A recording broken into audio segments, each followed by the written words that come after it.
Corporate স্টাইলে এবার বিজেপির কল সেন্টার মেদিনীপুরে। এসআইআর নিয়ে বিএলও-2দের সহায়তা এবং বিএলওদের নিয়ে বিনিময়ে নজরদারি চালাতে খোলা হলো বিশেষ সেল। বিএলও-2দের সহায়তা করতে এবং বিভিন্ন এলাকায় এসআইআর এবং বিএলওদের বেনিয়মে নজরদারি চালাতে এবার কর্পোরেট স্টাইলে কল সেন্টার বিজেপির। মেদিনীপুর সাংগঠনিক জেলা বিজেপির সদর কার্যালয়ে খোলা হয়েছে এই কল সেন্টার। নাম দেওয়া হয়েছে SIR complain cell and monitoring sell.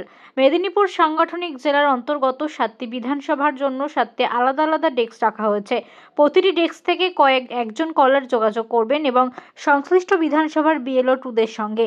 প্রত্যেক এলাকায় বিএলও-2রা সুষ্ঠুভাবে কাজ করতে পারবে কিনা, কাজ করার ক্ষেত্রে কোথাও কোনো সমস্যায় পড়তে হচ্ছে কিনা এবং বিএলও সঠিকভাবে কাজ করছে কিনা, সঠিকভাবে এনুমারেশন ফর্ম বিতরণ করা হচ্ছে কিনা একাধিক তথ্য সংগ্রহ করছেন কলাররা।